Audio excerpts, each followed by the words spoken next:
Hello hi नमस्कार मु रामेश्वर आपण मानक स्वागत करुच्ची मो यूट्यूब चैनल रामेश्वर राणा। तो जो मैंने भी ये वीडियो देखा चाहते प्रथम मो यूट्यूब चैनल को सब्सक्राइब करूँ, लाइक करूँ, शेयर करूँ एवं कमेंट करूँ केमिति लगिला ताहले चलतु बेसी देरी न करी प्रथम आम +2 फर्स्ट ईयर कंपलसरी ओडियार प्रथम गद्य जोटा कि हूँ सरसुपद आम पढ़ा जाऊे। सरसुपदर गद्यटी लिखिं गोपीनाथ महांती। एबे गद्यटी को पढ़ा पूर्व आम कवि गोपीनाथ महांती विषय किसी जानिबा। तो पिला माने आमे भी देखिबा लेखक परिचय।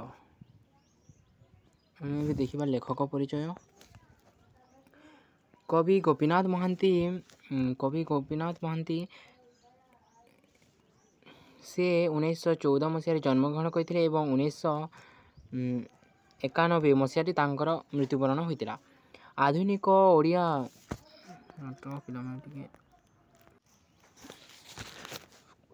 लेखक गोपीनाथ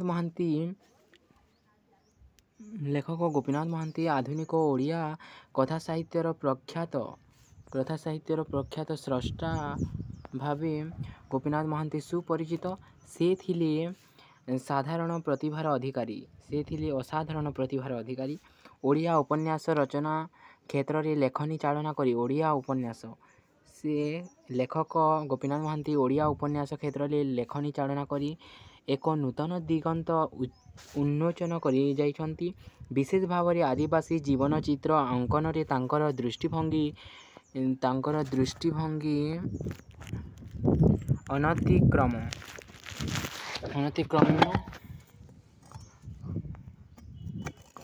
तांकर भावना भंगी जेपरी स्वतंत्र सेहीपरी चरित्र उपस्थापना से अद्वितीय। से मध्य गल्प और प्रबंध रचना करी तांकर बहुमुखी प्रतिभार सूचना देइछंती। देख लेखक गोपीनाथ महांती गल्प उपन्यास गुड़िक जेपरी रससिक्त अन्यान्य रचना मध्य सेहीपरी सुखपाठ्य रचना करिछंती।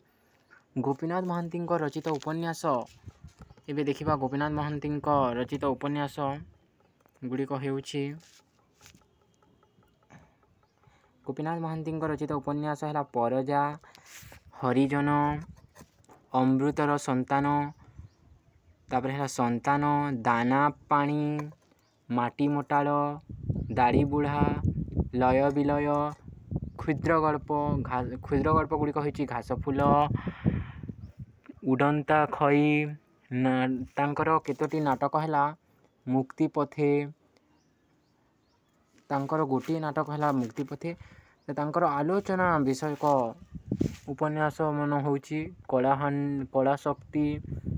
तांकर जीवनी हेउछि उत्कलमणि। तांकर आत्मजीवनी हेउछि सरस्वती पुस्तक ओडिया साहित्यर श्रीमंडित करिछि। भारतर उल्लेखयोग्य साहित्य सम्मान ज्ञानपीठ पुरस्कार लाभ करिबारे से ओडिशार प्रथम सारस्वत स्रष्टा थिले। किए थिले? गोपबंधु गोपीनाथ महांती। सॉरी पिला माने गोपबंधु होला गोपीनाथ महांती। से कटक जिल्लार नागबाली ठारे जन्मग्रहण करथिले। देखो गोपीनाथ महांती केउ ठारे जन्मग्रहण करथिले? गोपीनाथ महांती कटक जिल्लार नागबाली ठारे जन्मग्रहण करथिले। तो पिला माने लेखक परिचय जानिबा परे आमे एबे गद्य विषय को आसीबा। सरसुपदर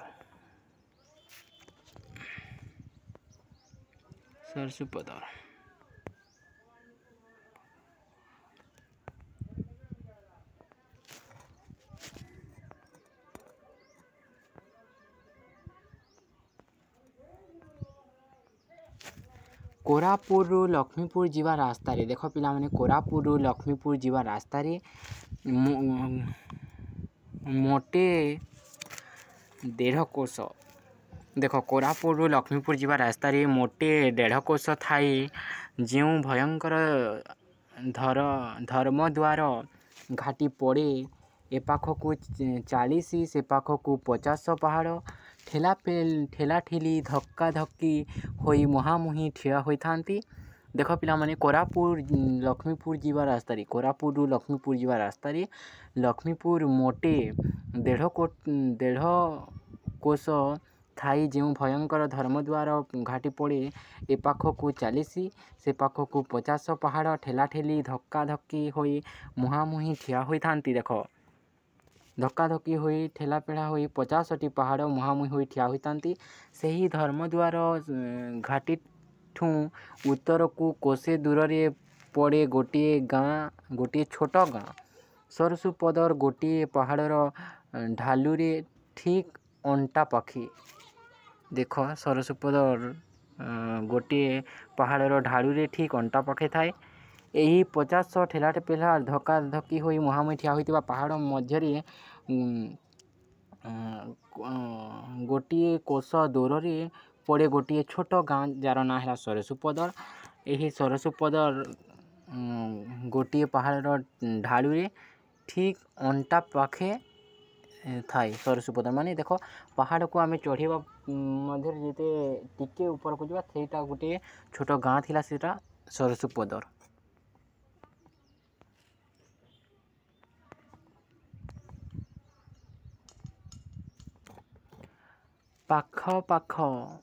ପାଖ ହୋଇ ତିନି ଜାତି ଲୋକଙ୍କର ବସତି, ତିନି ମେଞ୍ଚି କୁଡ଼ିଆ ଘର।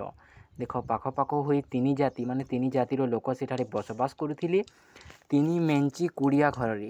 ତିନି ମେଞ୍ଚି ମାନେ ଛୋଟ ଛୋଟ କୁଡ଼ିଆ ଘରରେ। ଆଗକାଳର ଘର ପିଲାମାନେ ତ ତୁମେ ଜାଣିନଥିବ, ଏବେକାର ଘର ତ ବହୁତ ବଡ଼ ବଡ଼ ହୋଇଗଲାଣି। ତଥାପି ମାଟି ଝୋପଡ଼ି ଏମିତି ଘର। ଡମ୍ଭ ସାହି, ଗଦବା ସାହି ଓ ପରଜା ସାହି। ଦେଖ ସେଠି ସରସୁପଦର ଗାଁରେ ତିନି ଜାତିର ଲୋକ ବସବାସ କରୁଥିଲେ। ସେଇଟା ଜାତିର ପ୍ରଥମ ଜାତି ହେଉଛି ଡମ୍ଭ ସାହି,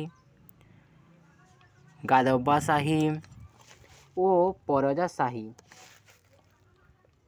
ଦେଖ ପିଲାମାନେ ସେ ସରସୁପଦର ଗାଁରେ ତିନି ଜାତିର ଲୋକ ବସବାସ କରୁଥିଲେ। ପ୍ରଥମ ଜାତି ହେଲା ଡମ୍ଭ ସାହି, ଗଦବା ସାହି, ପରଜା ସାହି। ପିଲାମାନେ ୟାକୁ ନୋଟ୍ରେ ଲେଖିଦିଅ, କାରଣ ଏଇଟା ଇମ୍ପୋର୍ଟାଣ୍ଟ କ୍ୱେଶ୍ଚିନ୍। ତୁମକୁ 2 ମାର୍କରେ ପଡ଼ିବ। କହିବ କି ସରସୁପଦର ଗାଁରେ କେତେ ଜାତିର ଲୋକ ବସବାସ କରନ୍ତି ଓ କ'ଣ କ'ଣ, ସେଟା ତୁମେ ଲେଖିବ। ଡମ୍ଭ ସାହି, ଗଦବା ସାହି, ପରଜା ସାହି। ଧାଡ଼ି ଘର ହୋଇଥିଲେ। ଟଣିଅ ଝାଟିର ଚାଲିବାଡ଼ ଭିତରେ ସବୁଜ ଝୁଣା, ମକା କ୍ଷେତ, ଲଙ୍କା ମରିଚ କ୍ଷେତ, ଧୂଆଁପତ୍ର କ୍ଷେତ ଓ ତା ବାହାରେ ମାଣ୍ଡିଆ, ଅଳସୀ, ଜଡ଼ା, କାନ୍ଦୁଲ, ବଡ଼ ହରଡ଼। ସେ ସରସୁପଦର ଗାଁରେ ଲୋକେ ଚାଷ କରୁଥିଲେ। ଦେଖ ଝାଟିର ଜଲିବାଡ଼ ଭିତରେ ସବୁଜା ଝୁଣା, ମକା କ୍ଷେତ କରୁଥିଲେ ସେ ଗାଁର ଲୋକେ। ତାପରେ ଲଙ୍କା ମରିଚ କ୍ଷେତ, ଧୂଆଁପତ୍ର କ୍ଷେତ, ତା ବାହାରେ ମାଣ୍ଡିଆ, ଅଳସୀ, ଜଡ଼ା ତ ଜାଣିଥିବ, ଜଡ଼ା ତେଲ ବି ଅଛି, କାନ୍ଦୁଲ, ବଡ଼ ହରଡ଼। ମୋଟେ 20 ଘରର ବାସ ମାନେ ସେଠାରେ 20 ଘର ବସବାସ କରୁଥିଲେ ସରସୁପଦର ଗ୍ରାମରେ। ହେଲା ପିଲାମାନେ,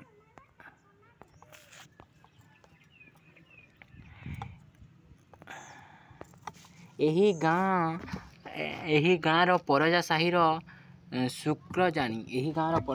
ଶୁକ୍ରଜାନି ତାର ଟିକି ସଂସାରଟିକୁ ଘେନି ଖୁସି ବାସିରେ ହିଁ ଚଳୁଥିଲା।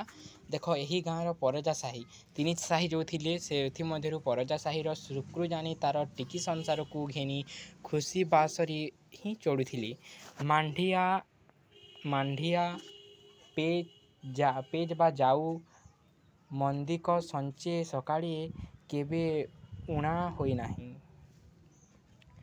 ମାଣ୍ଡିଆ ପେଜ ଯାଉ ମନ୍ଦିକ ସଞ୍ଚେ ସକାଳେ କେବେ ଉଣା ହୋଇନାହିଁ, ମାନେ ସେମାନଙ୍କର ଖାଇବାର କିଛି ଉଣା ହୋଇନାହିଁ।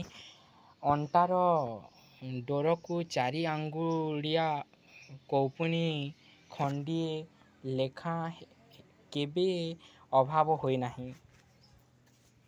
ଅଣ୍ଟାରେ ଡୋରକୁ 4 ଆଙ୍ଗୁଳିଆ କୌପୁନୀ ଖଣ୍ଡିଏ ଲେଖା କେବେ ଅଭାବ ହୋଇନାହିଁ। ଭଲ ମନ୍ଦେ ଚଳୁଛି। ସେମାନେ ଯେଉଁ ଆଗ କାଳର ଲୋକେ ପିନ୍ଧୁଥିଲେ ଅଣ୍ଟାରେ 4 ଆଙ୍ଗୁଳିଆ କୌପୁନୀ, ମାନେ ସେମାନେ ଗାମୁଛା ଏମିତି କିଛି ପିନ୍ଧୁଥିଲେ, ସେଟା କେବେ ଉଣା ହୋଇନାହିଁ। ସେମାନେ ପିନ୍ଧିବାକୁ ମାନେ ତାଙ୍କର ଲଜ୍ଜାକୁ ଆମେ ଯେଉଁ ଲୁଚାଇବାକୁ ସେମାନଙ୍କ ପାଖରେ ଥିଲା, ସେତିକି ପିନ୍ଧିବାର ବସ୍ତ୍ର ଆମେ କହିବା।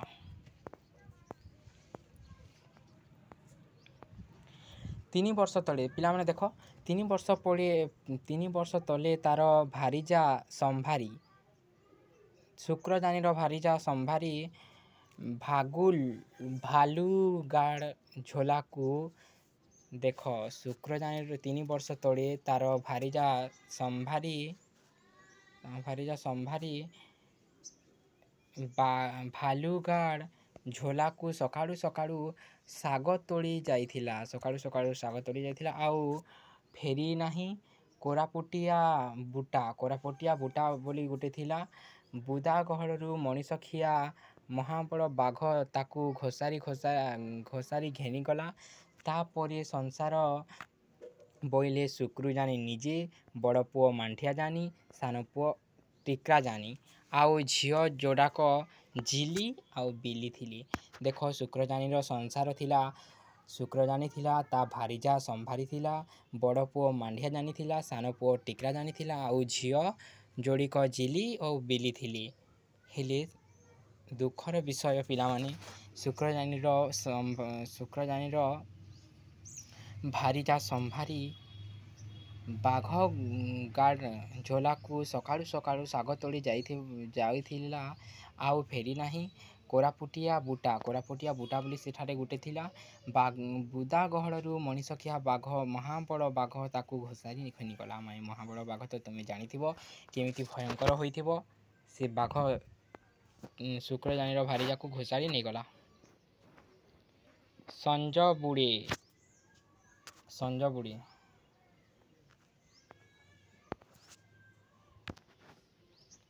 ନୂଆ ନିଆଁ କୁଡ଼ିଆରେ ଅଣ ଓସାର ପିଣ୍ଡାରେ ଛୋଟିଆ ନିଆଁଟିଏ ଧିକ୍ ଧିକ୍ ହୋଇ ଜଳେ। ଦେଖ ପିଲାମାନେ, ଏଟା ହେଲା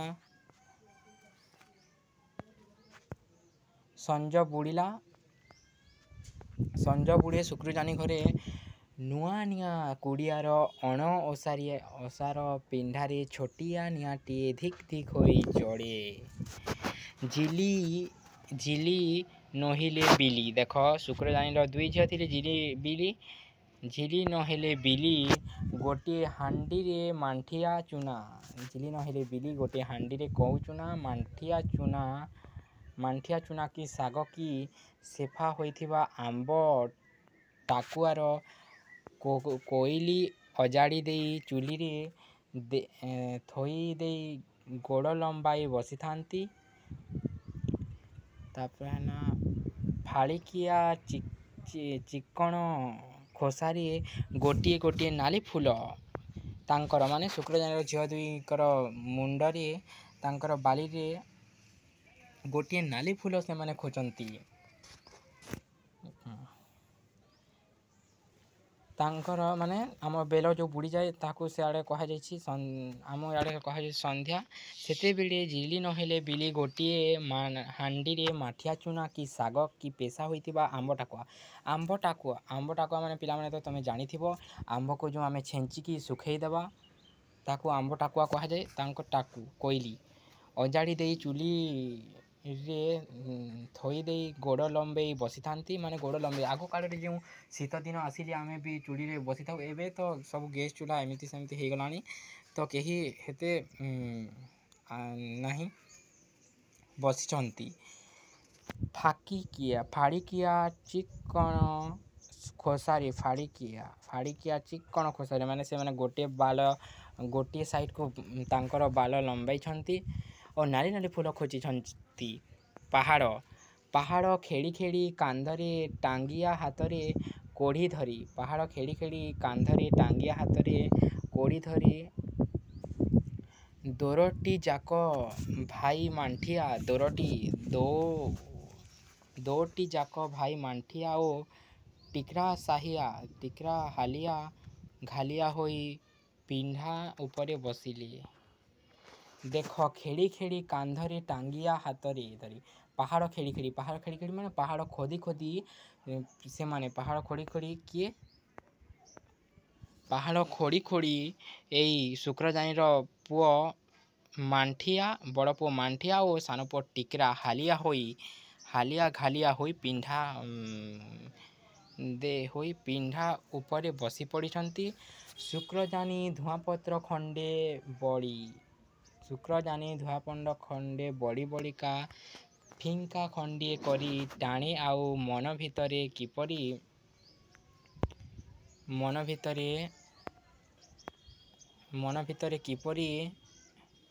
ଗୋଟିଏ ଆଶ୍ରୟମୟ ତୃପ୍ତି ସେ ପାଏ।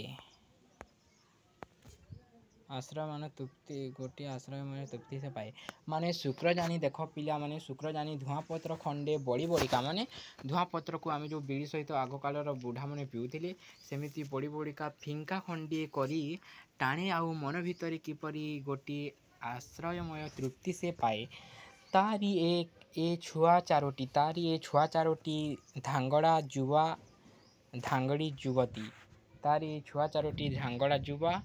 ଧାଙ୍ଗଡ଼ି ଯୁବତୀ ମାନେ ଆମେ ଯେଉଁ ପିଲାମାନଙ୍କୁ ଏମିତି ଗାଉଁଲି ଗାଁମାନଙ୍କର ଧଙ୍ଗଡ଼ା କହିଥାନ୍ତି ଯୁବତୀମାନଙ୍କୁ ଯେଉଁ ଧାଙ୍ଗଡ଼ି କହିଥାନ୍ତି ସେମିଟା ଧାଙ୍ଗଡ଼ା ମାନେ ଯୁବା ଓ ଧାଙ୍ଗଡ଼ି ମାନେ ଯୁବତୀ ହେଇଛି। ମାନେ ତାର ଚାରୋଟି ଯେଉଁ ସନ୍ତାନ ଥିଲେ ମାଣ୍ଠିଆ ଜାନି ଟିକ୍ରା ଜାନି ଜିଲି ବିଲି ଥିଲେ ହେଲା। ସେମାନେ ବଡ଼ ହେଇଗଲେଣି ବୋଲେ ତାଙ୍କର ବିବାହ ହେବାର ବୟସ ହେଇଗଲାଣି ଯିଏକି ଯୌବନ କୁହନ୍ତି ଆମ ଓଡ଼ିଆରେ। ତାରି ଏ ଘର ନୁଆଁଣିଆ କୁଡ଼ିଆଟି ଚାରିପାଖରେ ପାହାଡ଼ ଜଙ୍ଗଲ ଆଉ ମଥା ଉପରେ ଏତେ ବଡ଼ ଆକାଶ ଏତେ ବଡ଼ ବିସ୍ତୃତି ଏହା ଭିତରେ ବି ନିଜକୁ ସେ ଖୋଜିଲେ ପାଏ ନିଜେ ରହିଛି ବୋଲି ସେ ବୁଝେ। ମାନେ ସେ ଶୁକ୍ରଜାନୀ ଏତେ ସବୁ ହେଇଗଲା ପରେ ବି ସେ ତାର ଗୋଟେ ଛୋଟ କୁଡ଼ିଆ ଅଛି ପିଲାମାନେ ତଥାପି ସେ ଭାବେ ଯେ ମୋର ଏତେ ବଡ଼ ଆକାଶ ଅଛି। ସେ ଆକାଶକୁ ଚାହେଁ ଆଉ ଦେଖେ ତୁମେ ବି ଥରେ ଦେଖିବ ବହୁତ ଭଲ ଲାଗେ ଆକାଶକୁ ଚାହିଁବ ଦେଖିବ ଏଇଟା ସବୁ ମୋର ମୁଁ ଅଛି ଏଠି ବୋଲି ସେ ଭାବୁଛି। ମାନେ କିଏ ଭାବୁଛି ଶୁକ୍ରଜାନୀ ଭାବୁଛି। ଖଣ୍ଡିଏ ବୋଲି ବଖରା ସେମାନଙ୍କର ଅଛି ପିଲାମାନେ ଅନ୍ଧାର ବିଲି ଆଗକାଳରେ ଦେଖିଥିବ ଲାଇନ୍ ନାହିଁ କିଛି ନାହିଁ ବିଜୁଳି ନାହିଁ ଅନ୍ଧାର ବିଲି ହୋଇଛି ସେ ଶୁକ୍ରଜାନୀର ଘରଟା ଅନ୍ଧାର ହେଇ। ଏଠି ପୁଳାଏ ଆମ୍ବ ଟାକୁଆ ତଳେ ତେଲ ହେବା ପାଇଁ ସେ କଣରେ ଗଦାଏ ବାଇଗବା ମଞ୍ଜି ପତର ସିଞ୍ଚା କୁମ୍ଭୀରେ ପଶି ନହେଲେ ତଳେ ଅଜଡ଼ା ହୋଇ ଠିଆ 10 ମାଣ ମାଣ୍ଠିଆ 3-4ଟି ହାଣ୍ଡି ଏଠି ସେଠି ଅଲରା ବଲରା ହୋଇ ଚାଳରୁ ଓହଳିଛି କୌପୁନୀ। ଦେଖ ପିଲାମାନେ ସେ ଶୁକ୍ରଜାନୀର ଘର ଏବେ ଆମେ ଦେଖିବା ଏଇଟା ଖଣ୍ଡିଏ ବୋଲି ବଖରା ତାଙ୍କର ଅନ୍ଧାର ବିଲି ଏଠି ପୁଳାଏ ଆମ୍ବ ଟାକୁଆ ମାନେ ଯେମିତି ମୁଁ କହିଲି ତୁମକୁ ଆମ୍ବ ଯେଉଁ ଆମେ ଆମ୍ବକୁ ଶୁଖାଇ ଥାଉ ତାର ଆମ୍ବ ଟାକୁଆ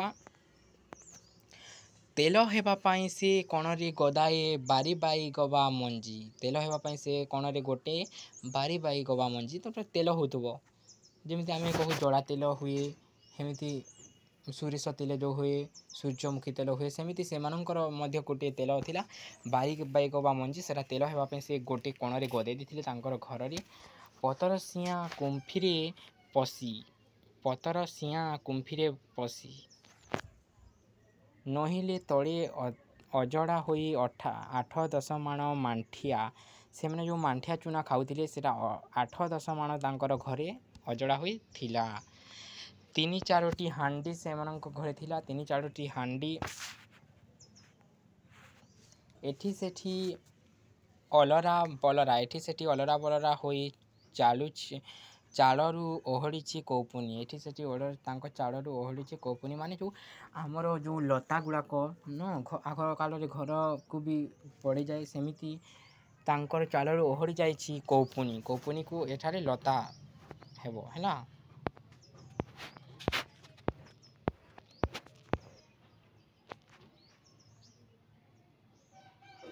ତ ପିଲାମାନେ ଏତିକିରେ ମୁଁ ଏଇଟା ଗୋଟେ ପାର୍ଟ 1 ପାର୍ଟ 2 କରିକି ପଢ଼େଇବି। ପିଲାମାନେ ବହୁତ ଲମ୍ବା ହେଇଯିବ। ଦେଖ ତ 20 ମିନିଟ୍ ହେଇଗଲାଣି। ତ ଆମେ ଅନ୍ୟ ପାର୍ଟ ପଢ଼ିବା ୟା ପରେ।